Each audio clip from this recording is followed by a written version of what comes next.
I'll never forget. I called Steve Elkington, who's a 2-time champ at the Players. It's like, Steve, I love this golf course. I feel like I should play well. I've always played well at Pete Dye golf courses. Can you give me some advice? And I'll never forget. We went through every single hole the week before 2016. And basically he told me how to play each hole. And his big advice was, you have to challenge the trouble on this golf course. Whenever you bail out, you get in trouble. I mean, if you think about number one, you see the pond down the right, which really didn't play, the moguls, everyone bails out left. They have nothing to the green. If you hit it in the right rough, you can run away from you from that angle. Yep. You can hit it. You can run it up the green if you miss it in the right. Same thing with like number 4, which I think is a great short hole.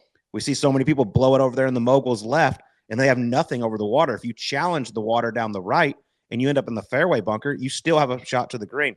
There's so many examples of that, of where he wants to make your eye look another direction, but really it's one of those golf courses. This is why I think we've seen so many different winners, and we haven't seen a guy have a consistent record around TPC Sawgrass, is because you have to play extremely aggressive here.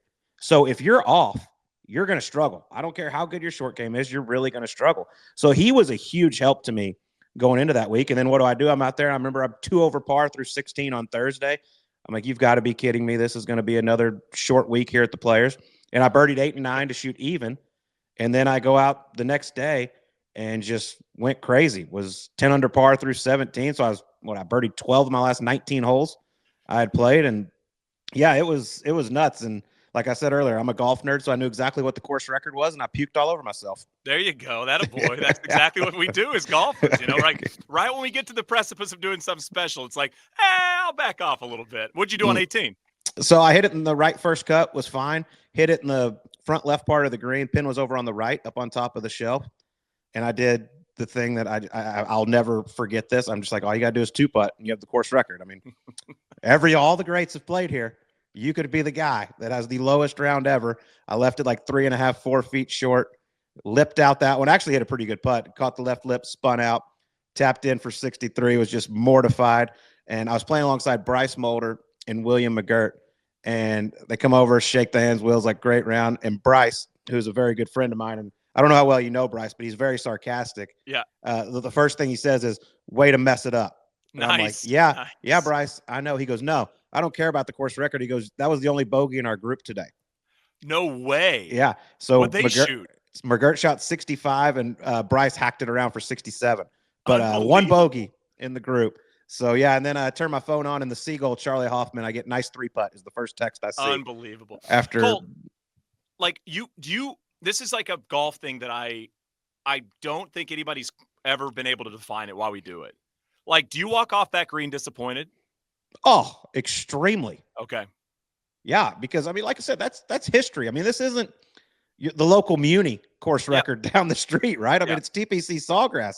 I mean, to have a better score than Jack Nicklaus, Tiger Woods, Phil Mickelson, all of them would have been so cool. And I was tied for a long time until Tom Hoagie got that little soft setup there a couple of years ago and was able to shoot 62. But you're like, man. You're like the 72 Dolphins. Like, the NFL's different now. Like, this golf course isn't the same as it used to be. Changing dates and all this stuff. The one thing I had going for me in this game, Tom Hoagie just ripped it from me. Well, you got a good gig now. You do a good job now. Let's go pretty good. I was going to ask you to describe the Players in one word, and I did the same thing. And I'll give you a second, because I think mine kind of goes with what you were talking about. I think it's unpredictable. I mean, I think there's just no predictability in this. Outside of Scottie Scheffler and really Sergio, nobody's really figured this place out year to year. I mean, obviously Tiger's Tiger and Tiger does Tiger things, but I'd say like Sergio is consistent around this golf course. Mm-hmm. Scottie is Scottie, but that's kind of the list, right?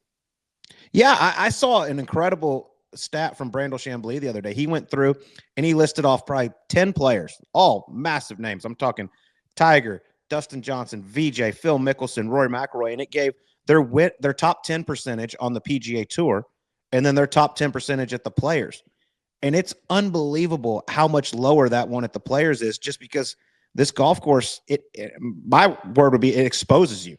Okay. And so if you are on your game, like, it doesn't matter if you're a bomber or if you're one of the short hitters like Fred Funk. When you're on your game, you can play well. But if you're not, like, you don't see many guys that have an off week, say, ball striking and compete. I believe Cam Smith was the only one. I think he was 33rd in like strokes gained off the or strokes gained tee to green that ended up winning. Most of the others are all right around first. So it's one of those ones. It's one of the few golf courses where I feel like you cannot fake it, and it tests every single aspect of your game. You know, I mean, it's a great point. And when you go through like recent winners, because there's always random winners across the board, right? Mm-hmm. There's random winners at Augusta, there's random winners at US Open, at PGA Championships. But like when you basically go back to 2013, it's kind of like heavy hitters, you know, outside of even Cam Smith. And at the time, Cam was an extremely heavy hitter, right? I mean, one of the best players in the world at that time. But I mean, it's like Scottie 2 in a row. And you've got, you know, Cam Smith, JT, Rory, Webb had that great year. Siwoo kind of burst on the scene at the time. But now Siwoo, you know, top 30 player in the world. Mm-hmm. Jason Day at height of power. Ricky, you know, his kind of career achievement moment. Martin Keimer, when Keimer was unbelievable. And then Tiger in 2013. I'd say the resumes of the last, 10, 11 winners, you put that up against any of the major championships, and it's just as good, if not better. Totally agree with you. Yeah, and I just think that's a testament to the golf course. Once again, I mean, you could label this any tournament you want, but you put it on this golf course, it exposes the weaker players. And like I said, you have a hot week, whether it's ball striking, putting, what it is, you can compete around here, but you better be on in all aspects, because the second it starts going south, you can make massive numbers here. There's trouble on every single hole. Like I look at a course like Torrey Pines, which is a great test. It's a major championship venue. And we see high scores, but that's a place that just wears you down. You make a lot of bogeys. There are big numbers to be made on pretty much every single hole at TPC Sawgrass. And that's why it's such an uncomfortable golf course, and why we can see some crazy swings out there. I also think, like, I mean, I know you know Scottie extremely well, but it feels like if there's ever been a golfer that could play this place well all the time, it's Scottie, because he's so good at avoiding the bad stuff. Yeah, he manages his game probably better than anyone.